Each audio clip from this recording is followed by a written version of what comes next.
Assalamualaikum warahmatullahi wabarakatuh. Perkenalkan, kami dari kelompok 12 Psikologi Kepribadian akan mempresentasikan serta menjelaskan tentang psikologi kepribadian menurut Karen Horney. Di sini anggota kami ada A. Abang Muhammad Rizky dengan NIM G1C11980. Kemudian ada Silatur Rahma dengan NIM G1C1211002. Dan ada saya sendiri, Citra Rerel dengan NIM G1C1211034. Biografi. Karen lahir pada tanggal 16 September tahun 1885 di Jerman. Basic pendidikan Karen yaitu kedokteran. Tahun 1920, Karen bergabung dengan The Institute for Psychoanalysis di Berlin. Merasa tidak puas dengan pendekatan ortodoks psikoanalisis, lalu mendirikan The Association for the Advancement of Psychoanalysis. Mengajar dan menulis sampai ia wafat pada tahun 1952. Hubungan Karen dan Freud. Karen Horney sependapat dengan Freud tentang pentingnya masa-masa awal kehidupan dalam membentuk kepribadian di masa dewasa. Namun menurutnya, pada masa kanak-kanak bukanlah faktor biologis, tetapi faktor sosial yang mempengaruhi perkembangan kepribadian. Masa kecil ditandai dengan dua kebutuhan, yaitu kebutuhan terhadap rasa aman dan kepuasan. Penentuan kepribadian yang utama adalah kebutuhan rasa aman, yang berarti perlindungan dan bebas dari rasa takut. Rasa aman seorang anak sepenuhnya tergantung pada perlakuan yang diterimanya dari orang tua. Lingkaran setan sampai kecemasan. Yang pertama yaitu tahap kurang kehangatan dan cinta orang tua. Lalu berlanjut ke tahap kedua yaitu permusuhan dan kemarahan karena diperlakukan buruk. Berlanjut lagi sampai ke tahap ketiga yaitu represi permusuhan agar tidak kehilangan cinta dan keamanan yang hanya sedikit. Berlanjut ke kecemasan dasar dan permusuhan dasar terus diperkuat kalau lingkaran kecemasan represi berlanjut. Berlanjut lagi ke kebutuhan kasih sayang dan cinta semakin kuat. Terus berlanjut semakin marah karena kebutuhannya semakin banyak tidak terpenuhi. Berlanjut lagi ke perasaan permusuhan semakin kuat. Dan sampai ke tahap represi semakin kuat untuk mempertahankan kasih sayang yang hanya sedikit. Dan tahap terakhir yaitu tegangan kemarahan yang semakin kacau. Lalu kembali lagi ke tahap keempat yaitu kecemasan dasar dan permusuhan dasar terus diperkuat kalau lingkaran kecemasan represi berlanjut. Basic anxiety dan basic hostility. Basic anxiety adalah perasaan terisolasi, rasa takut, dan tidak berdaya seorang anak dalam potentially hostile world atau dunia yang penuh permusuhan. Segala sesuatu yang mengganggu rasa aman dalam hubungan anak dengan orang tuanya akan menghasilkan basic anxiety. Yang ketiga yaitu kecemasan ini membuat yakin bahwa dirinya harus dijaga untuk melindungi keamanannya. Yang keempat, anak yang tidak terpenuhi kebutuhan akan rasa aman dan kepuasannya akan mengembangkan basic hostility pada orang tua mereka. Yang kelima yaitu basic hostility cenderung direpres karena alasan rasa tidak berdaya, takut pada orang tua, kebutuhan terhadap ekspresi cinta, dan rasa bersalah. Baiklah, setelah membahas kecemasan, kita akan membahas konflik, di mana Karen Horney menyebutkan dua konflik, yaitu konflik intrapersonal dan konflik intrapsikis. Kita akan membahas konflik intrapersonal. Karen Horney mengemukakan 10 kebutuhan yang neurotik, yakni kebutuhan yang timbul sebagai akibat dari usaha menemukan pemecahan masalah gangguan hubungan antar manusia. Yang pertama yaitu kebutuhan kasih sayang dan penerimaan, di mana keinginan membabi buta untuk menyenangkan orang lain dan berbuat sesuai dengan harapan orang lain. Seperti orang itu mengharapkan dapat diterima baik orang lain, sehingga berusaha bertingkah laku sesuai dengan harapan orang lain. Cenderung takut berkemauan dan sangat peka atau terganggu dengan tanda-tanda permusuhan dan penolakan dari orang lain. Yang kedua, yaitu kebutuhan partner yang bersedia mengambil alih kebutuhannya. Orang ini cenderung tidak memiliki kepercayaan diri, berusaha mengikatkan diri dengan partner yang kuat. Kebutuhan ini juga mencakup penghargaan yang berlebihan terhadap cinta dan ketakutan akan kesepian dan diabaikan. Yang ketiga, ada kebutuhan membatasi kehidupan dalam ranah sempit. Penderita neurotik sering berusaha untuk tetap tidak menarik perhatian, menjadi orang kedua, puas dengan yang serba sedikit. Mereka merendahkan nilai kemampuan mereka sendiri dan takut menyuruh orang lain. Yang keempat, ada kekuasaan, di mana kekuatan dan kasih sayang mungkin dua kebutuhan neurotik yang terbesar. Kebutuhan kekuatan, keinginan berkuasa, tidak menghormati orang lain, memuja kekuatan, dan melecehkan kelemahan, biasanya dikombinasikan dengan kebutuhan praktis dan kepemilikan yang berwujud sebagai kebutuhan mengontrol orang lain dan menolak perasaan lemah atau bodoh. Baiklah, yang kelima ada kebutuhan mengeksploitasi orang lain. Orang ini cenderung takut menggunakan kekuasaan secara terang-terangan. Ia ingin menguasai orang-orang melalui eksploitasi dan superioritas intelektual. Neurotik sering mengevaluasi orang lain berdasarkan bagaimana mereka dapat dimanfaatkan atau dieksploitasi. Pada saat yang sama, mereka juga takut dieksploitasi oleh orang lain. Yang keenam ada kebutuhan pengakuan sosial atau prestige, di mana kebutuhan ini memperoleh penghargaan sebesar-besarnya dari masyarakat. Banyak orang yang berjuang melawan kecemasan dasar dengan berusaha menjadi nomor satu, menjadi yang terpenting, dan menjadi pusat perhatian. Yang ketujuh ada kebutuhan menjadi pribadi yang dikagumi. Pengidap neurotik memiliki gambaran diri melambung dan ingin dikagumi atas dasar gambaran itu, bukan atas siapa sesungguhnya mereka. Inflasi harga diri yang terus-menerus terjadi harus ditutupi juga secara terus-menerus dengan penghargaan dan penerimaan dari orang lain. Yang kedelapan, ada kebutuhan ambisi dan prestasi pribadi, di mana penderita neurotik sering memiliki dorongan untuk menjadi yang terbaik, penjual terbaik, atau pemain bowling terbaik. Mereka itu ingin menjadi yang terbaik dan memaksa diri untuk semakin berprestasi sebagai akibat dari perasaan tidak aman. Mereka merasa harus mengalahkan orang lain untuk menyatakan superioritasnya. Selanjutnya yaitu yang kesembilan, ada kebutuhan mencukupi diri sendiri dan independensi, di mana neurotik yang kecewa gagal menemukan hubungan-hubungan yang hangat dan memuaskan dengan orang lain, yang cenderung akan memisahkan diri, tidak mau terikat dengan orang lain, atau penderita neurotik ini cenderung menjadi orang menyendiri. Mereka memiliki keinginan yang kuat untuk jauh dari orang lain, membuktikan bahwa mereka bisa hidup tanpa orang lain. Contohnya gambaran itu kayak gambaran sikap playboy yang tidak mau terikat dengan wanita manapun. Yang terakhir, yang ke-10 yaitu kebutuhan kesempurnaan dan ketaktercelaan, di mana neurotik ini melalui perjuangan yang tidak mengenal lelah untuk menjadi sempurna. Penderita neurotik juga membuktikan harga diri dan superioritasnya pribadinya. Mereka sangat takut membuat kesalahan dan mati-matian berusaha menyembunyikan kelemahan orang lain.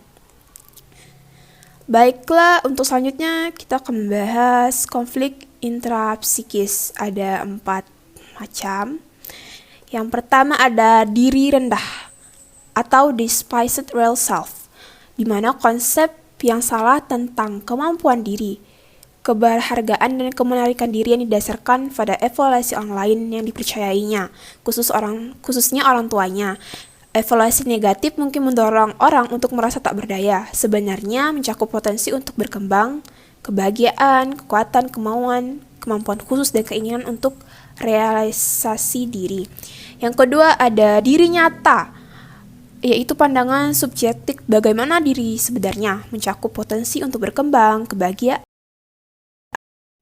kemampuan khusus dan keinginan untuk realisasi keinginan untuk menyatakan diri yang sebenarnya. Setelah itu ada yang ketiga, diri ideal, di mana pandangan subjektif mengenai diri yang seharusnya suatu usaha untuk menjadi sempurna dalam bentuk khayalannya sendiri. Jadi itu kayak perasaan tidak mampu dan tidak dicintai. Jadi maka dari itu mereka ingin membentuk diri ideal. Yang terakhir, yang keempat, yaitu ada diri aktual, yaitu actual self.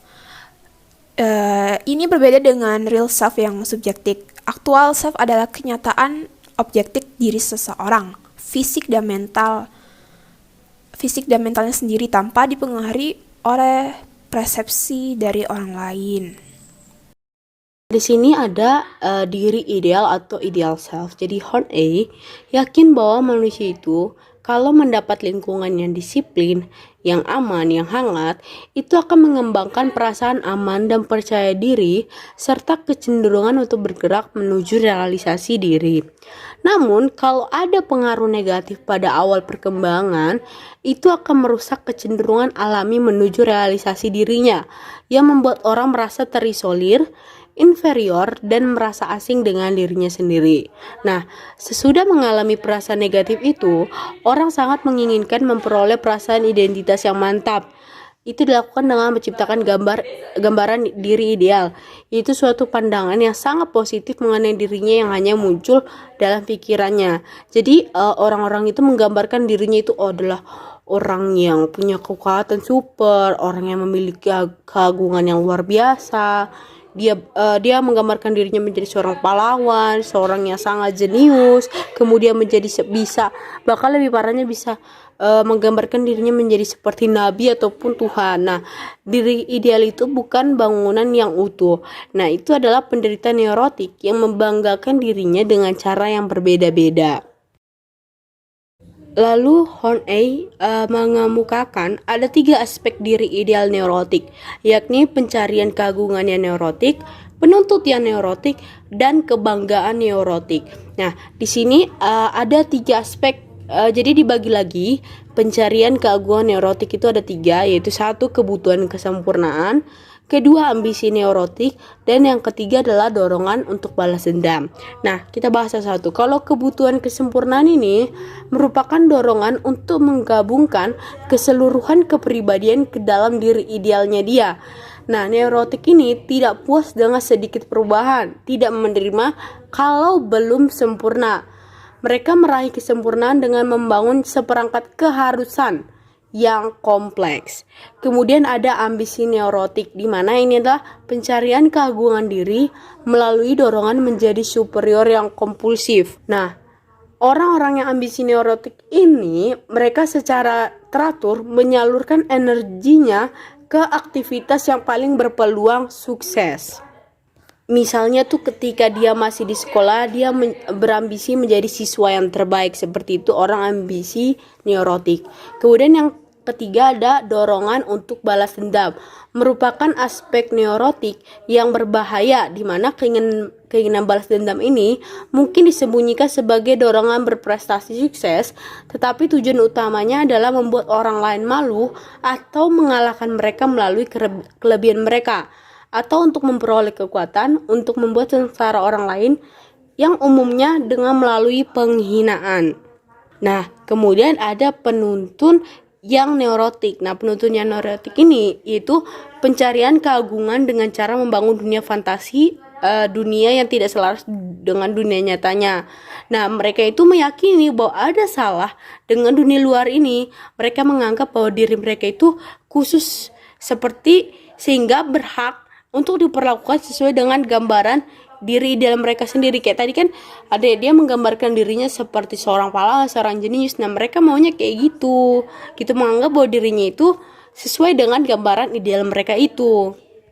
Lalu ada namanya kebanggaan neurotik. Nah, ini kebanggaan neurotik adalah kebanggaan yang semu, bukan didasarkan pada pandangan diri yang realistik, tetapi didasarkan pada gambaran palsu dari diri ideal.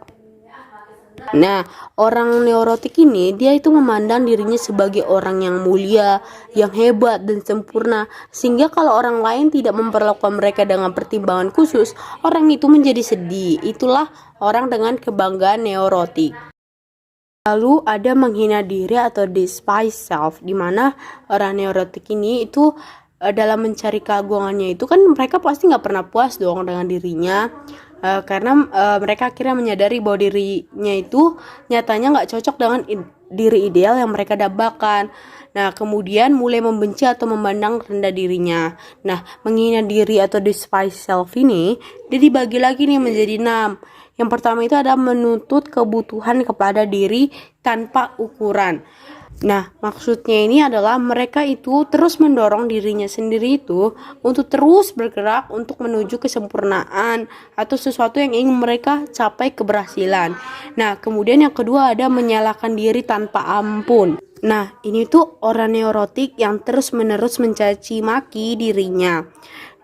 Mereka ini menyalahkan dirinya itu dengan berbentuk macam-macam, mulai dari ekspresi luar biasa hebat, misalnya merasa bertanggung jawab terhadap bencana alam, sampai menanyai secermat-cermatnya kebaikan dari motivasinya sendiri. Kemudian ada menghina diri atau self-contempt, di mana dia mengekspresikan dalam wujud memandang kecil, meremehkan, meragukan, mencemarkan, dan mentertawakan diri sendiri. Nah, yang keempat ada frustasi diri. Nah, perbedaan antara disiplin diri yang sehat dengan frustasi diri yang neurotik itu adalah disiplin yang sehat itu kan menunda atau mendahulukan aktivitas yang menyenangkan dalam rangka mencapai tujuan yang masuk akal. Nah, sedangkan si frustasi diri ini melakukan karena benci diri dan dilakukan untuk mengaktualisasikan gambaran diri yang rendah. Nah, contoh dari orang frustasi diri itu kayak gini, saya tidak perlu berjuang untuk mendapatkan pekerjaan yang lebih baik karena saya merasa saya tidak cukup bagus untuk itu. Itu contoh dari frustasi diri. Nah, kemudian ada menyiksa diri. Nah, contoh dari menyiksa dirinya ini adalah orang yang memperparah sakit kepalanya, kemudian melukai diri dengan pisau, menantang berkelahi dengan orang yang jauh lebih kuat, atau mengundang siksaan fisik. Lalu yang terakhir ada tingkah laku dan dorongan merusak diri. Nah, maksudnya ini dia itu bisa fisikal atau psikologikal. Nah, merusak dirinya ini bisa disadari atau tidak disadari, akut atau kronik, dan benar-benar dilakukan atau hanya dalam imajinasi. Contohnya itu kayak waktu karirnya nih lagi bagus-bagusnya, dia berhenti bekerja. Terus lagi persahabatan dia baik, pergaulan dia bagus, dia memutuskan persahabatan itu. Kayak gitu contoh dari merusak diri ini. Lalu ada gaya hubungan interpersonal. Jadi menurut Horney, penyebab utama timbulnya tingkah laku neurotik itu dikarenakan hubungan interpersonalnya dia itu yang salah. Karena itu untuk mengatasi tingkah laku neurotik itu, konflik dan kecemasan hanya dapat dilakukan melalui perbaikan hubungan interpersonal yang salah itu. Nah, gaya hubungan interpersonal ini dibagi menjadi 3. Ada bergerak mendekat orang lain, kemudian ada bergerak melawan orang lain, dan yang terakhir ada bergerak menjauh dari orang lain. Nah, yang pertama tadi kan bergerak mendekat orang lain. Orang mendekati orang lain itu jadi bentuk usaha untuk melawan perasaan tak berdayanya dia. Nah, orang yang merasa selalu kalah atau mudah kalah menjadi sangat membutuhkan kasih sayang penerimaan atau membutuhkan partner yang kuat yang dapat mengambil tanggung jawab terhadap hidupnya. Nah, ini tuh Horney menamakan kebutuhan ini sebagai ketergantungan yang tidak normal. Lalu ada bergerak melawan orang lain, di mana orang ini memandang orang lain sebagai musuh dan memakai strategi melawan orang lain untuk meredakan kecemasannya dia. Nah, mereka ini dimotivasi untuk mengeksploitasi orang lain dan memanfaatkan orang lain untuk kebutuhan pribadinya dia itu. Nah, mereka tidak mau menerima kesalahannya sendiri. Secara komposisi berusaha untuk tampil sempurna, kuat dan superior gitu.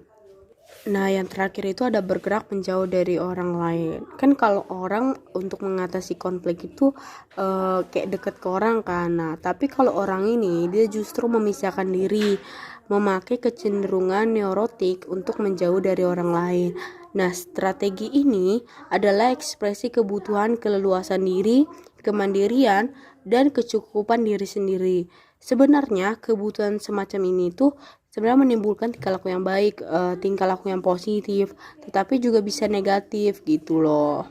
Nah, kenapa bisa negatif? Karena secara kompulsif berusaha memuaskan diri dengan mengambil jarak secara emosional dengan orang lain, kayak gitu.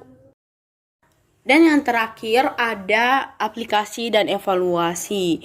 Nah, kita bahas yang di aplikasi dari psikologi menurut Karen Horney. Jadi aplikasi ini dibagi menjadi dua, ada psikologi wanita dan psikoterapi. Nah, di psikologi wanita ini dibagi lagi nih menjadi 3, ada perbedaan pria dan wanita, kemudian ada cemburu penis, dan yang terakhir ada Oedipus kompleks. Nah, di perbedaan pria dan wanita, menurut Horney, perbedaan pria wanita itu maksudnya itu bukan hanya pada perbedaan anatomi atau tubuhnya, tapi kepada perbedaan harapan sosial dan kultural. Kalau kultural itu kan kayak pria itu lebih mengatur wanita, kemudian wanita itu yang menghina atau mencemburui pria. Nah, mereka itu melakukan itu karena adanya kompetisian neurotik yang merajalela di berbagai masyarakat. Nah, yang kedua ada cemburu penis. Nah, maksudnya ini yaitu keyakinan patologik bahwa laki-laki itu lebih lebih superior, lebih berkuasa dibandingkan perempuan. Nah, karena hal itulah munculnya keinginan neurotik untuk menjadi seperti laki-laki. Nah, keinginan itu merupakan kecemburuan terhadap penilaian dan hak berlebih yang diberikan budaya kepada laki-laki.